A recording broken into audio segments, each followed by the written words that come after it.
She was gone when I woke at 12:30. I never got her name. One side of my head felt strangely heavy from having drunk at an odd time last night. I ended up in an all-night coffee house, sitting with a book, waiting for the trains to start. The place became crowded with others waiting for the first trains. While I was reading, two girls came to share my table. They were about my age.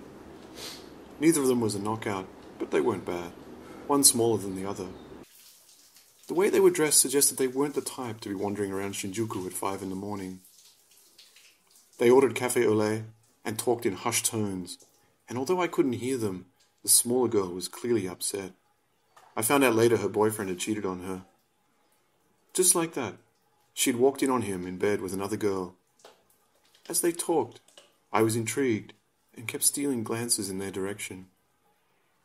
When the smaller one went to the toilet, the other one came over and asked if I knew if there were any bars in the neighborhood.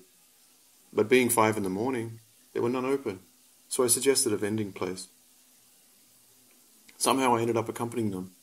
We had an impromptu drinking party in the park, where she told me her story. Somehow, she came back to my place after her friend left, where we kept drinking, gin and tonic. It wasn't like we were driven by overwhelming lust, but it seemed fitting as some kind of closure to the night. In bed, though, she was quite a different person, responding to the slightest touch of my hands, writhing and moaning. When she orgasmed, which she did 16 times, she called out another man's name.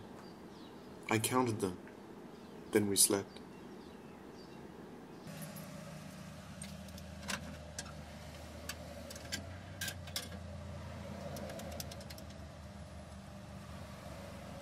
I thought Midori might be home today, so I gave her a call. No one answered.